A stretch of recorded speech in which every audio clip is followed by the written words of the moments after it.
thinking that what I need to help to persuade people is that we as individuals need to be able to put ourselves in the position of somebody who is in solitary confinement.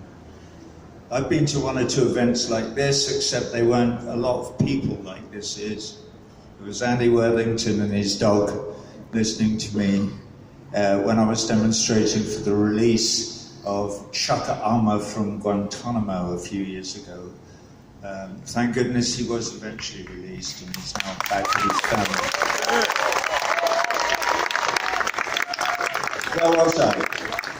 How do we put ourselves in the position of a Julian Assange in solitary confinement, or with that kid in Syria or Palestine or Rohingya being blown to bits by these people in this building here? How do we put ourselves in the position of the parents of that child who will spend the rest of his life on crutches or however?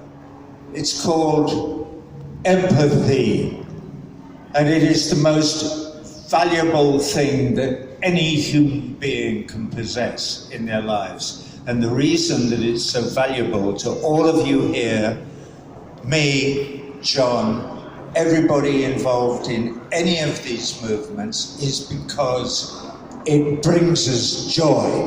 It is what brings joy to our lives, to be able to empathize not just with Julian Assange or the dead kid in Palestine, but with all our brothers and sisters all over the world, when we acknowledge that we are brothers and sisters and that we all have a responsibility one to another.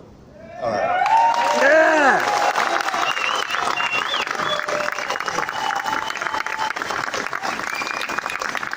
So, one of the reasons that it's so moving to see you all here is because it means that nobody standing in Marsham Street today, with the possible exception of Special Branch, I know you're there, none of you are asleep.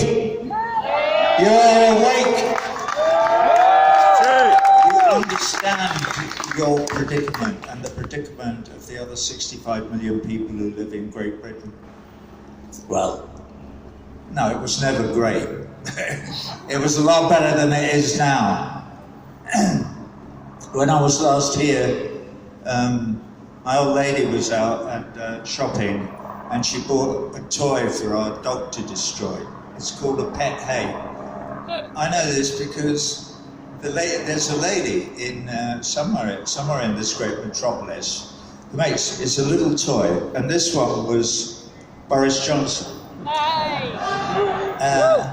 We have him now. I mean, what's left of him. I'm happy to say the Chihuahua has almost entirely destroyed Bojo, as we call him.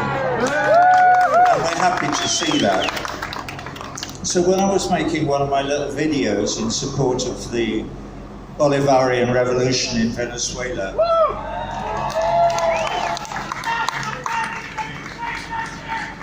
there's a chap there with a bad throat. Somebody give him a strepsil. Anyway.